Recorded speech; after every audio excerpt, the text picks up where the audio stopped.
October 6th, Proverbs chapter 24th, verse 26. Every man shall kiss his lips that giveth a right answer. Psalm chapter 78, verse 1st until 31st. Give ear, O my people, to my law.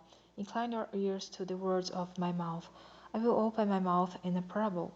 I will utter dark sayings of old, which we have heard and know, and our fathers have told us.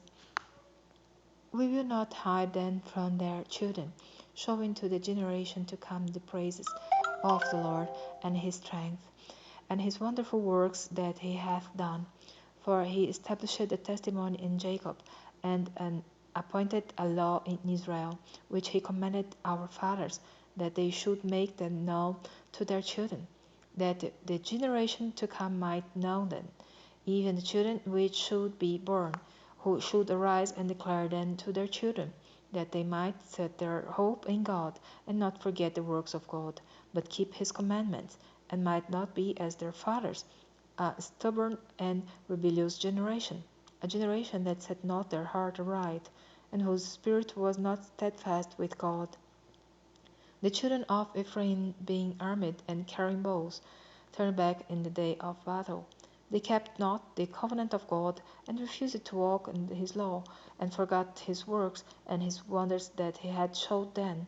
Marvelous things did he in the sight of their fathers, in the land of Egypt, in the field of Zoan. He divided the sea, and caused them to pass through, and he made the waters to stand as a heap. In the daytime also he led them with a cloud, and all the night with a light of fire.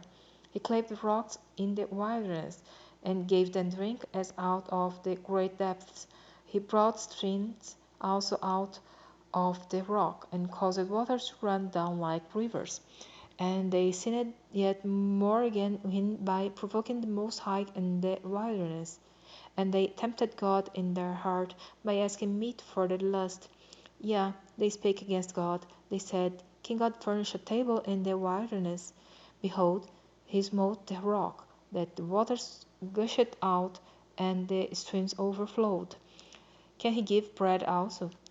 Can he provide flesh for his people? Therefore the Lord heard this, and was wroth. So a fire was kindled against Jacob, and anger also came up against Israel, because they believed not in God, and trusted not in his salvation. So that he had commanded the clouds from above, and opened the doors of heaven, and had rained down manna upon them to eat, and had given them of the corn of heaven. Men did eat angels' food. He sent them meat to the full. He caused an east wind to blow in the heaven, and by his power he brought in the south wind. He rained flesh also upon them as dust, and feathered fowls like as the sand of the sea. And he let it fall in the midst of their camp, round about their habitations.